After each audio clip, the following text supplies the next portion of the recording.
Hello friends, welcome to Homemakers Bowl. நம்ம இன்னைக்கு பார்க்க போகிறது பெசரட்டுன்னு சொல்கிற அந்த ஆந்திரா சைடில் ஃபேமஸாக இருக்கிற பச்சைப்பயிறு தோசை தான் பார்க்க போகிறோம். இது முழு பச்சைப்பயிரை 8 மணி நேரம் ஊற வச்சு அரைச்சி நம்ம செய்ய போகிறது. இதுக்கு நல்ல ஒரு பர்ஃபெக்ட் காம்பினேஷனாக இருக்கிற இஞ்சி சட்னியும் இந்த ரெசிபி வீடியோவிலே நம்ம பார்க்கலாம். வாங்க எப்படி செய்கிறதுன்றதை ரெண்டுத்தையுமே பார்க்கலாம்.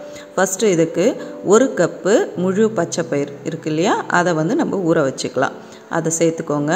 கூடவே 1/4 கப்பு நான் இட்லி அரிசி தான் எடுத்திருக்கேன். இது ஆக்சுவலாக பச்சை அரிசிலையும் செய்வாங்க. நான் இன்றைக்கி இட்லி அரிசியிலே செய்கிறேன். நல்லாவே வந்துச்சு, நீங்களும் ட்ரை பண்ணுங்கள். கூடவே 1 டீஸ்பூனுக்கு வெந்தயம் சேர்த்துக்கோங்க. இப்போ இது மூணுத்தையுமே நல்லா கழுவிட்டு ஒரு 8 மணி நேரம் போல் இதை நம்ம ஊற வைக்கணும். 8 மணி நேரம் ஊறினா தான் இதை அரைச்சி ஊற்றும் பொழுது நமக்கு நல்லா வரும். இப்போ நைட்டுக்கு செய்கிறீங்கன்னா காலையிலே ஊற வச்சுட்டு மதியானமாக அரைச்சி செய்யுங்க. இப்போ நான் காலையில் பிரேக்ஃபாஸ்ட்டுக்கு தான் இதை செய்கிறேன். அதனால் நான் நைட்டே ஊற வச்சுட்டேன். ஓவர் நைட் ஊற வச்சதுக்கப்புறம் இதை எப்படி அரைக்கிறதுன்றதை நம்ம அடுத்து பார்க்கலாம். இப்போ இது 8 மணி நேரம் ஊறட்டும். ஊறினதுக்கப்புறம் காலையில் மிக்ஸி ஜாரில் 1 டீஸ்பூன் ஜீரகம் சேர்த்துக்கோங்க. கூடவே 5 பச்சை மிளகா நான் நறுக்கி சேர்த்துக்கிறேன் அரைப்படணுன்றதுக்காக. உங்களுக்கு காரத்துக்கு இன்னும் வேணும்னா நீங்கள் கூட சேர்த்துக்கோங்க. கூடவே 1 இன்ச் அளவுக்கு இஞ்சியை தோல் நீக்கிட்டு இந்த மாதிரி பொடியாக நறுக்கி சேர்த்துக்கிறேன். இதுக்கப்புறம் நம்ம ஊற வச்சுருக்கிற அந்த பச்சை பயிரை இதில் நம்ம சேர்த்துடலாம். இந்த மாதிரி இருக்கிறத 2 பேட்சஸாக நல்லா மைய அரைச்சிக்கோங்க. மாவு மைய அரைச்சாதான் நம்மளுக்கு தோசை நல்லா கிறிஸ்பாக நல்லா வரும்.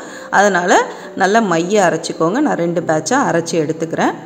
கொஞ்சமாக தண்ணி சேர்த்து நம்ம அரைச்சி எடுத்துகிட்டு வந்துடலாம். இப்போ இந்த மாவை நம்ம சேனலை ஃபஸ்ட் டைம் பார்க்குறவங்க மறக்காமல் சப்ஸ்கிரைப் பண்ணிவிட்டு பெல் பட்டனையும் தட்டி விடுங்க. அப்போ தான் அடுத்தடுத்த இன்ட்ரெஸ்டிங்கான வீடியோஸ் உங்களுக்கு அப்டேட் ஆகும்.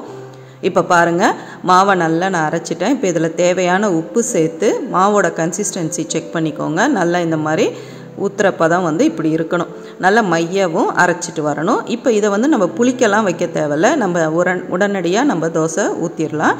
இப்போ இது ஒரு 1/2 மணி நேரம் போல் இது அப்படியே இருக்கட்டும். நம்ம இதுக்கு தேவையான இஞ்சி சட்னி எப்படி செய்கிறதுன்றதை பார்க்கலாம். ஆந்திராவில் இதில் நமக்கு நடுவில் ரவா உப்புமா வச்சு நம்ம ஊர் மசால் தோசை மாதிரி செய்வாங்க. நம்ம இப்போ இதில் ரவா உப்புமா வைக்காமல் வெங்காயமும் கொஞ்சமாக மிளகாய் தூளும் தூவி அப்படி செய்ய போகிறோம். வாங்க அதை எப்படி செய்கிறதுன்றதையும் நம்ம செய்யும் பொழுது பார்க்கலாம். இப்போ இதுக்கு தேவையான இஞ்சி சட்னியை நம்ம ரெடி பண்ணிடலாம். இது ஒரு ஓரம் இருக்கட்டும். இஞ்சி சட்னிக்கு ஒரு சின்ன வாணலில் 1 டீஸ்பூன் எண்ணெய் விட்டுக்கோங்க. எண்ணெய் விட்டுட்டு 1 டேபிள் ஸ்பூன் கடலைப்பருப்பு, 1 டேபிள் ஸ்பூன் உளுந்து ரெண்டுமே சேர்த்து நல்லா வறுத்து எடுத்துக்கலாம். இந்த மாதிரி வறுத்து எடுத்துக்கோங்க. இது கூடவே இப்போ நான் எடுத்து வச்சுருக்கிற பொருள்லாம் உங்களுக்கு காமிச்சிடுறேன். 10 பூண்டு பல், 1 வெங்காயம், 1 தக்காளி, ஒரு 2 இன்ச் அளவுக்கு இஞ்சை தோல் சீவிட்டு பொடியாக நறுக்கி எடுத்து வச்சுருக்கேன். இதுதான் இந்த சட்னிக்கு தேவையான பொருட்கள். இப்போ இதை நல்லா வறுக்கும் பொழுதே நம்ம இதில் காரத்துக்கு 5 காஞ்ச மிளகா சேர்த்துக்கலாம். காரம் இஞ்சி சேர்க்கறதுனால பார்த்து சேர்த்துக்கோங்க. குறைவாகவே காரம் தேவைப்படுறவங்க இன்னும் காஞ்ச மிளகாவை நம்ம கம்மி பண்ணி கூட சேர்த்துக்கலாம். இப்போ இது எல்லாமே வறுத்து நம்ம எடுத்துட்டு அடுத்த பொருட்களை நம்ம வறுத்து எடுத்துக்கலாம். நம்ம சேனலில் நம்ம ஏற்கனவே இஞ்சி துவையல் போட்டிருக்கோம். அதனுடைய லிங்க்கை டிஸ்கிரிப்ஷனில் கொடுக்குறேன், செக் பண்ணுங்கள் டைம் இருக்கும் பொழுது.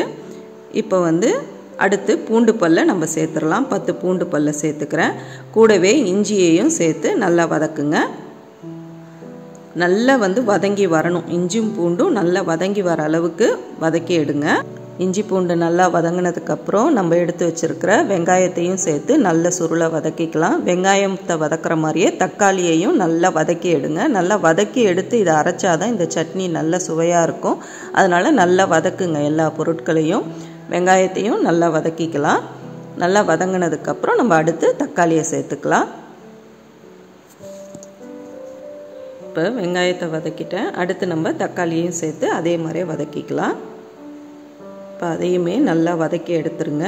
இப்போ இது எல்லாமே ஆறுனதுக்கப்புறம் இதில் பெருங்காயம், உப்பு சேர்த்து அது கூடவே கொஞ்சமாக வெல்லமும் சேர்த்து நம்ம அரைக்க போகிறோம். அப்போ தான் இந்த இஞ்சி சட்னிக்கு அந்த டேஸ்ட் நமக்கு நல்லா தூக்கி கொடுக்கும். நல்லா அந்த வெல்லம் சேர்த்து அரைக்கும் பொழுது வித்தியாசமான டேஸ்ட்டில் புளிப்பு, காரம் எல்லாமே சேர்ந்து ரொம்பவே நல்லாயிருக்கும். நீங்களும் வெல்லம் சேர்த்தே அரைச்சி பாருங்கள். இப்போ தக்காளியும் நல்லா வதக்கிட்டேன். இப்போ இது ஆறட்டும். ஆறுனதுக்கப்புறம் இதை நம்ம அரைச்சிட்டு வந்துடலாம். இப்போ ஜாரில் சேர்த்துட்டேன். பெருங்காயம், உப்பு சேர்த்துட்டேன். இப்போ இது கூடவே கொஞ்சமாக வெல்லம் சேர்த்துக்கிறேன். கொஞ்சமாக அந்த வெல்லம் சேர்த்து நம்ம இதை மைய அரைச்சிட்டு வந்துடலாம். சட்னி அரைச்சிட்டு வந்ததுக்கப்புறம் அதுக்கு ஒரு தாளிப்பு ரெடி பண்ணிக்கோங்க. நல்லெண்ணெயில் 1 டீஸ்பூன் கடுகு, உளுத்தம்பருப்பு, கடலைப்பருப்பு, கருவேப்பிலை தாளித்து இதில் நம்ம சேர்த்துட்டோம்னா நம்ம இஞ்சி சட்னி சூப்பராக ரெடி ஆகிடுச்சு. இது ஒரு ஓரம் இருக்கட்டும். இது நார்மல் இட்லி தோசைக்கு கூட ரொம்பவே நல்லாயிருக்கும். இப்போ நம்ம தோசையை எப்படி ஊற்றுறதுன்றதை நம்ம பார்த்துடலாம். கல் சூடானவுடனே நம்ம மாவு எடுத்து நல்லா மெலிசாக ஊற்றிக்கோங்க.